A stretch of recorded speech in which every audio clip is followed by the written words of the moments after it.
So don't tell me how much money you have. You want to impress me? Tell me how many employees do you have. Tell me how many families you feed.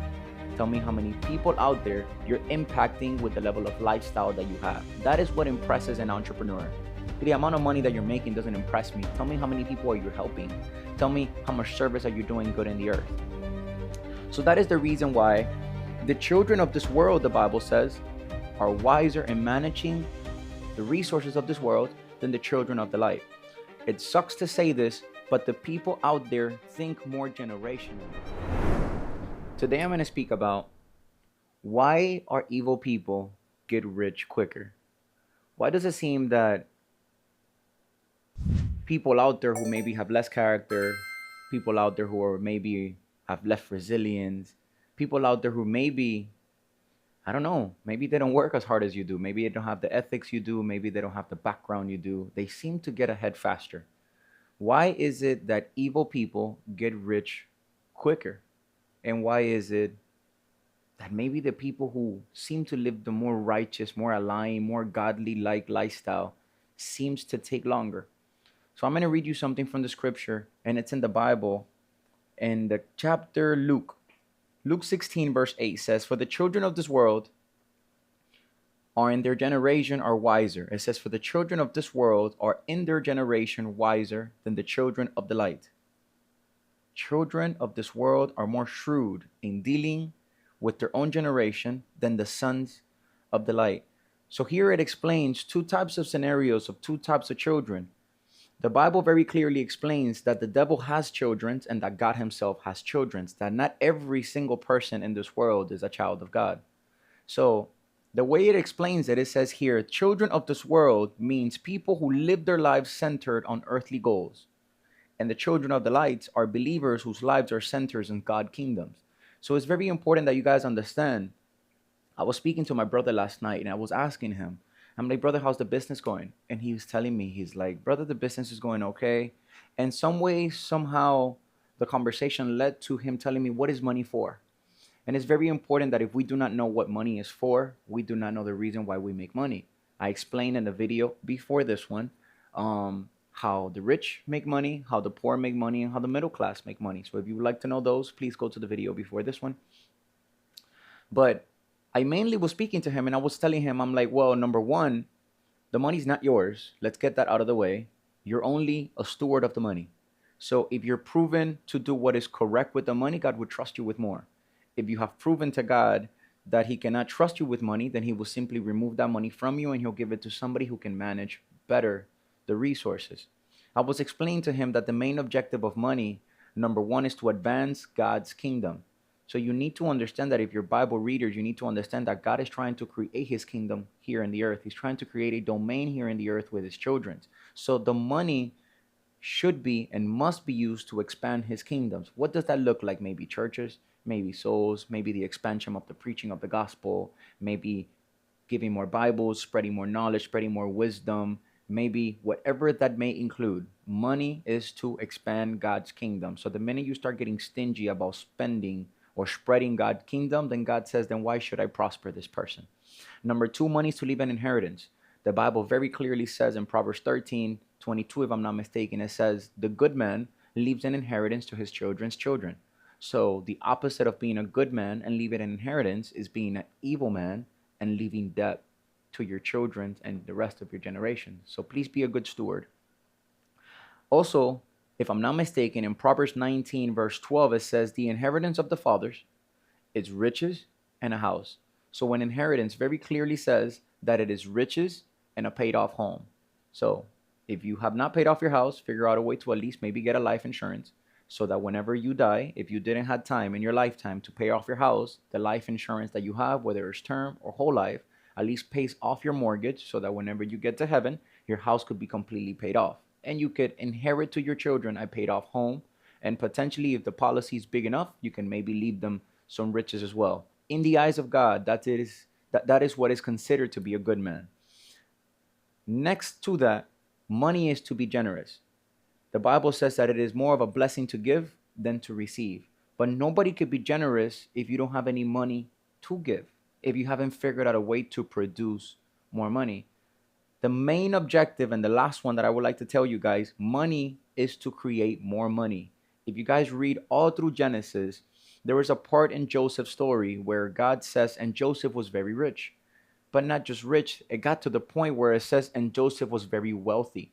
So you see, there are levels to rich. You could have money, you could be rich, and then you could be wealthy. It gets upon a time when the ideas inside your head are connecting with the structuring and the teams and the employees that you have, that you're able to produce large sums of income. And once that happens, you're creating wealth. You're feeding a lot of families. You have multiple employees. You have people on payroll. And it becomes very fruitful for your life. So money is to create more money. Money is to leave an inheritance. Money is to expand the kingdom. And money is to be generous. If any of the opposites of these things are not functioning for you, then God has no reason to give you money. So if money is to be generous and you're stingy, God decides to not trust you with money. If money is to expand the kingdom and you think that money is to expand your kingdom, then God has no other reason to give you money. If money is to leave an inheritance and you're only being selfish and thinking about yourself and the things that you desire, then God has no reason to give you money. And if money is to make more money and you're only thinking that money is just to pay bills and just to get by and just to survive, then God has no reason to give you money. So you see, once we change the programming in our thinking, then God says, okay, finally, this guy is thinking generationally. This guy is thinking to give. I can trust him with more because his hands are open and they're not closed, thinking stingily. This guy, he's thinking generationally. This guy is trying to prosper other families, because if your business is prosper, then your business most likely will prosper other families. You're going to have multiple employees, but employees represent other families that you're feeding. You see, if you're generous, you're going to pay those employees a good lump sum.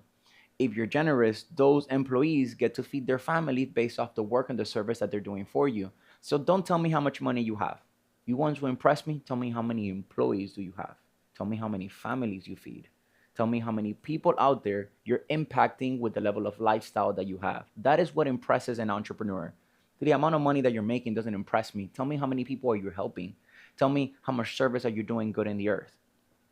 So that is the reason why the children of this world, the Bible says, are wiser in managing the resources of this world than the children of the light. It sucks to say this, but the people out there think more generationally. For instance, we'll give you an example. If you look at Elon Musk has made, now if I'm not mistaken, $1 trillion. But for him to have made $1 trillion, then that means he must have a lineage behind him of multi-billionaires and of multi-millionaires, because his stock has reached $1 trillion. But since his stock has reached $1 trillion, you need to understand that behind that stock, there is billionaires who own that stock. There is millionaires who own that stock. And there is people with hundreds of thousands of dollars who own that stock. So his stock has grown to such magnitude that he has made a whole bunch of families out there rich, multi-rich, and multi-billionaires. So that's the way you should be thinking. So can my product, can my idea benefit families out there in a way in which they can profit too? So that is basically what this whole video is really about. I wanted to give you guys some key components that has made me the way that I am today and has prospered me the way that I am. Before God met me in whatever scenario I was inside my life, I had some key components in which I don't think I prayed for them. I think I was just made with them. But the same way I was made with them, you can also learn from them. Because if I'm able to tell you the key components and the principles that helped me reach success inside my life, and you was to know them, then I'm sure you could apply them to your life, and they could be very successful for you if you just try them. So the number one key component that has allowed me to achieve success is resilience. It's perseverance.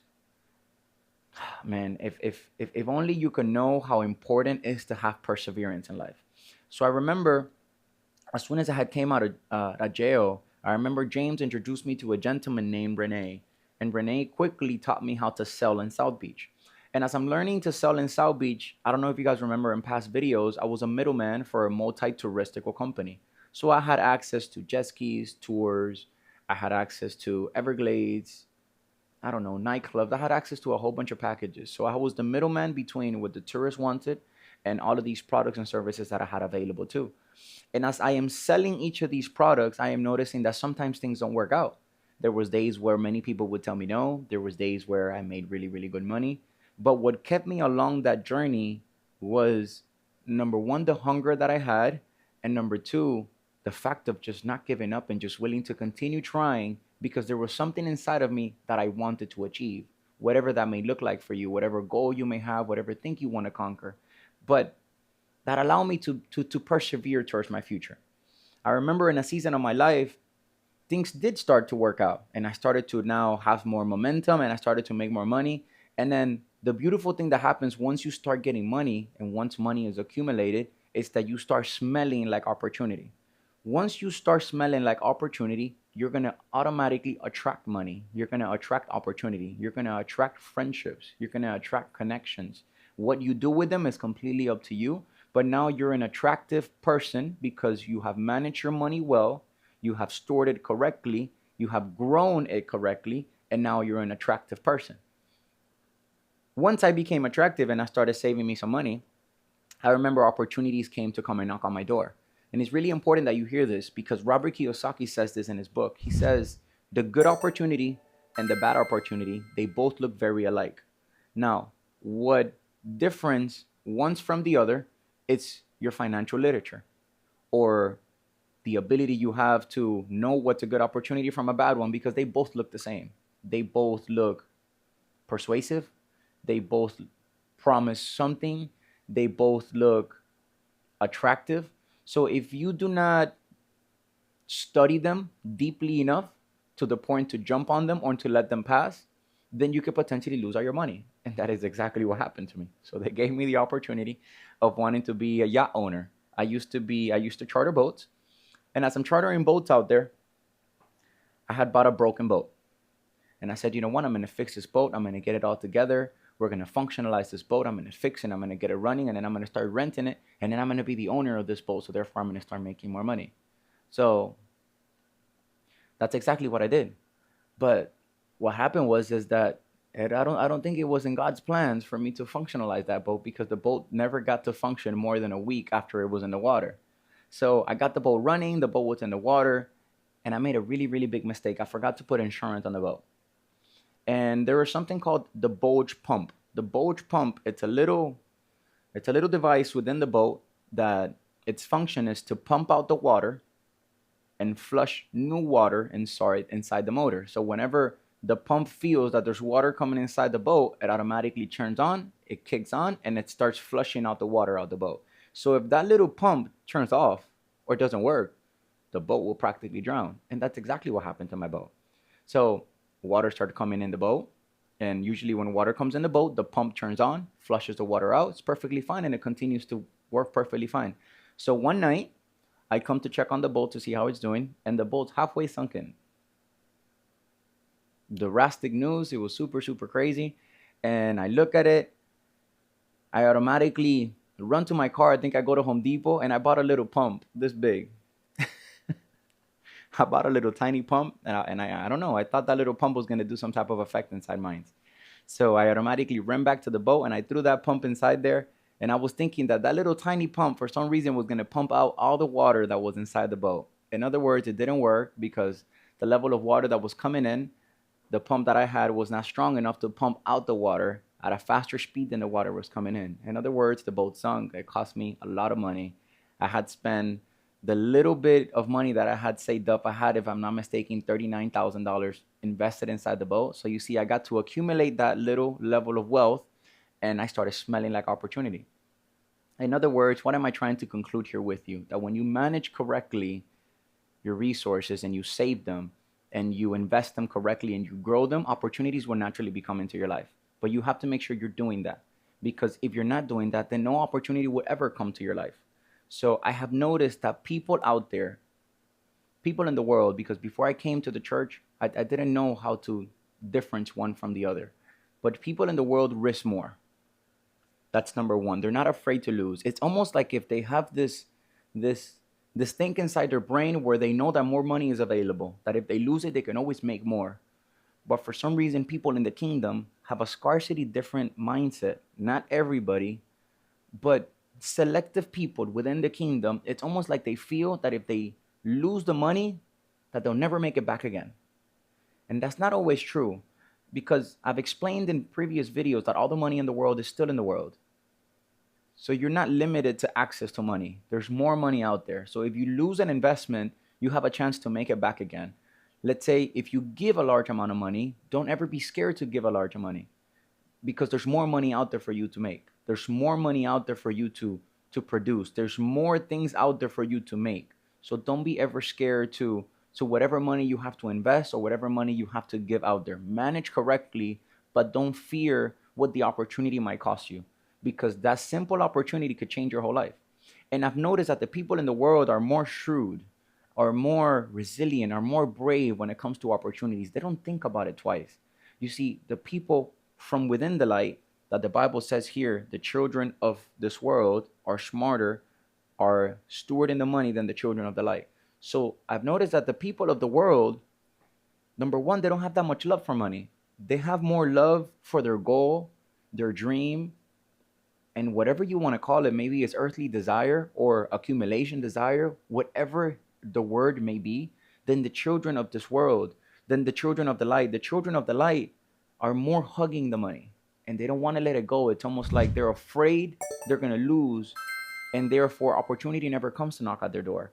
Or whenever opportunity comes to knock at their door, they're always so afraid, thinking that it's going to go wrong, that they don't even give God the option for it to come out right inside their life. That's something that I have noticed. Another thing that I have noticed that when I was in the world is the resilience, guys. The willingness to not give up even if things do not go your way. I gave you guys the testimony of my boat, and the reason why I mentioned the testimony of my boat was because I was completely bankrupt when my boat sunk. Completely bankrupt. When I tell you bankrupt, I don't mean I had $10,000 on the side or I had more cash flow and assets giving me money. No, I was bankrupt. I had my last $2,000 and I had put my last $2,000 on that boat, thinking that the boat was going to be fixed because I knew I was going to make money from that boat the following week because I was good at renting boats. But when the boat sunk, I barely even had money for gas. So I had to literally start from zero. Now, mind you, I could understand and I can maybe see the scenario. A children of the light maybe would have gone to the altar, maybe to cry to God why its investment went wrong. Or maybe cry to God and say, why did you allow me to invest this money on this boat? Or maybe gone to the altar and cry to God and say, why do I have to go to such trial? Why did I have to lose all my money? Why didn't you stop me? I don't know, trying to figure out a way to blame God. But the children of this world are different. Because again, the reason why I'm giving you this scenario is because I didn't know God back then. I really didn't. And I'm just telling you, as a children of this world back then, what I did. And what I did is I believe I borrowed some money from someone. I believe they lent me $2,500. And with that $2,500, I just grew my nest egg once again. I went back to the street and I did the same thing that I did when I didn't have no money. I just started from zero again. I chose to have that experience that had just happened to me, take it as a lesson and not let it carry on to my future. I chose to just continue starting over. And without further ado, I didn't let it bother me. I just continued doing what I knew how to do. I continued focusing on what I knew I had to focus on. And without a blink of an eye, my account grew again to 5,000. I became better at the work that I did. I became more astute. I became wiser. And I'm pretty sure all of these are gifts from God. But I'm just letting you guys know what comes with you not dwelling so much on your past, not dwelling so much on your mistakes. You will achieve far greater things. Focus on the victory that you've had before and focusing on the victory that is to come in the future. Because that's what I did. When I had lost my boat, I just focused on, you know what? I have more things that I want and I have more things that I desire. If the boat wasn't for me, then I guess I just have to continue either getting another one or getting more money because I know another opportunity is to come. And to tell you the hero story, I continued.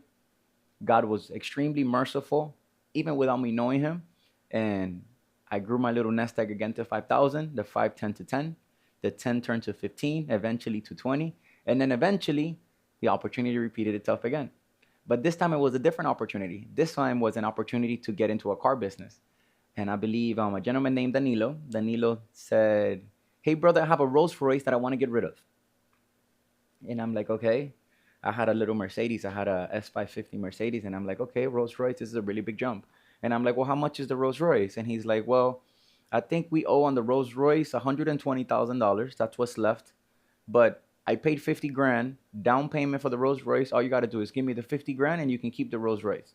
And then all the equity that's left on the Rolls Royce is yours. I don't care. And all I got to do is just carry the payment. It's $2,500 a month. And I was like, oh man. And for some reason, that opportunity didn't let me sleep. It was dwindling my mind all night long and all night long and all night long. And of course, I would go ask my grandma about should I buy or not buy the Rolls Royce. So I went and asked my grandma, and I'm like, hey, grandma, if you had the opportunity to go buy a Rolls Royce, would you buy it? Number one mistake, never ask a person with less financial resources than you about upward entrepreneurship opportunities. I'm trying to say it the nicest way, but the rude way would be do not ask a broke person how to become rich, because they're going to tell you a broke advice who cannot help you in becoming rich. So now, mind you, my grandma was not a broke person. My grandma had multiple opportunities inside her lifestyle of becoming very, very successful. And actually, we are all here in this country because of my grandma's business. My grandma was a hairstylist, and she owned many salons and she owned many real estate. But again, tell you the story a lot shorter. I went and asked my grandma, and I'm like, Grandma, would you, if you had the opportunity to buy your Rolls Royce, would you buy the Rolls Royce? And my grandma's like, well, of course she would tell me this. She says, well, you only live once. And if you have the opportunity only one time in your life, I guess you could go buy it. What a crazy advice. Don't ask your grandma for financial advices, guys. So therefore, I called Danilo and I told him, I'm like, brother, I will give you $25,000 I have in cash today. I had like 25K sitting around. And then give me 15 days and I'll pay you the other $25,000. And he said, fine, come and pick up the car whenever you like. And I was like, okay, all right, I guess we own a Rolls Royce now. And I did just that. And this is just to tell you, mind you, the story before, I had $30,000 and I had invested all in the business. I lost it, but I didn't stay there. I didn't stay at the lost. I continue going forward. And you see, now God trusted me with more. Now I don't just have 30 grand. Now I have sufficient to invest 50 grand and still have money left over. Now I believe I had 100,000 saved. And so I chose to invest the 50 and get the Rolls Royce. Once I get the Rolls Royce, along the journey of now me riding in this Rolls Royce, I meet a person named John. And John tells me, brother, I can rent your car. I can keep it rolling and I can make your car give you cash flow. And your car can easily produce you between $8,000 to $13,000 a month.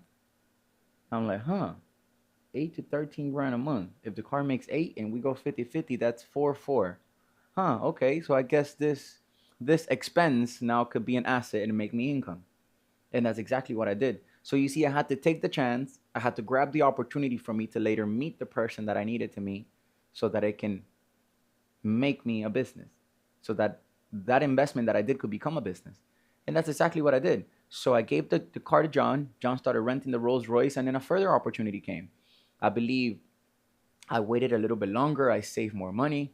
And I think I got to a sufficient amount where John approached me and he says, hey, brother, I have a Lamborghini Urus who I can give you for $80,000. And I'm like, okay. And then he says, we could go half on this Lamborghini, and then you can make you some money with this. And I'm like, okay, I guess I'll do that. In other words, guys, I don't hear these type of stories from the people in my church. And I am trying to say this with the most, I don't know if you want to call it humbling vocabulary. I don't know what you want to call it. I don't have the words right now to say it for you. But I don't hear these testimonies from people within the circle that I have inside my church. The testimonies that I hear are more like I have a dream, or more like I have a goal. I aspire to be this one day. I aspire to be that one day. But I never hear the testimony of I took the risk. I never hear the testimony of I took the depth and I went out there. I never hear the testimony of I dared to try and it didn't work, but I'm going to continue forward. But you see, from this video, you're watching me right now, you are hearing a testimony of how I was before. And I don't know if maybe that is the way the Bible is explaining it, but it clearly does say in Luke 16, verse 8, it says, the children of this world are more wiser in dealing with this own generation than the children of the light. And I don't know maybe what that might mean for you, but I will tell you another key point that has made me very, very successful. And in the world, I didn't do it the most prettiest way. And I don't know how that may look like in today's date, because I don't think I do it with the same objective as I did before. But in the before days, I used to look at people with money eyes. I would look at people monetarily and I would ask myself, can this friendship benefit me some way, somehow? I would look at people with a dollar sign inside my eye and I would say, well, is this person an asset or is this person a liability? Can this person benefit me or is this person going to take from me? Is this person going to influence me to be better or is this person going to influence me to be worse? And the Bible clearly very says that. It says, if you hang out with the wise, you will become wiser. And if you hang out with the fools, you will become a fool. So clearly I was applying some type of principle in the Bible, maybe not with the best of intentions, but I was applying a principle. Maybe not with the cleanest of a heart posture, but I was applying a principle in the Bible that if you hang out with wise people, wisdom will come from it. If you hang out with fools, foolishness will come from it. Now I have a question. If you are making less than $10,000 a month and you hang out with people who make $5,000 a month and you guys are both sharing each other's ideas, do you think you guys can help each other out? You guys can't help each other out because both of you guys are making extremely the same margin levels of money. So if you do not hang out with somebody that is making $20, $30, $40, $50,000, then it is impossible for this person who is making 5 ideas to influence your life. It actually will influence your life, but it will influence your life for you to lose money. Because if the person who has $5,000 knew how to get 10, he would be getting 10. But he doesn't know how to get 10. Therefore, his ideas are not functioning because he has the wrong ideas, the wrong concept, the wrong principles inside his mind. So if the person with $5,000 tells the person with 10 how to make money, and the person with 10 chooses to listen to him, what do you think is going to happen? The person with 10 is going to begin to lose money. And that's how I see the churches nowadays. They all hang out with each other and they choose to look at the people out there, I would say, with less humility eyes or with judging eyes, and not noticing that maybe the people out there know something that you do not know. Maybe the people out there are maybe wiser than you are. They're more shrewd. They might not know God the way we know God. They might not know Yeshua. They might not know the law. They might not know the promises God did to Abraham, Isaac, and Jacob. They might not know salvation. They might not even know or believe in God. But I will tell you this, they are way smarter at managing money than the children of the light. And if you keep looking at them with judgmental eyes, believe me that you have more to lose than they do, because they clearly know how to make more money than you do. That's why they have money and you don't. I will tell you this, I'm not confused about money. Riches in God is salvation in Jesus Christ. Anything other than that is just an add-on. So I will tell you this. God did not save you just to keep you broke here in the earth so that you can become wealthy when you get to heaven. God has a beautiful plan for you in this earth. And I do not believe that the Bible self-contradicts itself. God will not tell you to leave an inheritance for your children's children and then keep you broke here in the earth. So there's clearly a principle in the Bible in which we are not obeying, and therefore that's why abundance is resisting to come from us. So that's today's video, guys. I pray that it was helpful. I love you dearly. You guys already know mostly all I'm going to say. Like, subscribe, do all that good stuff. Comment on the video, share it to somebody who you think it may be helpful to. I love you. See you next time. Bye-bye.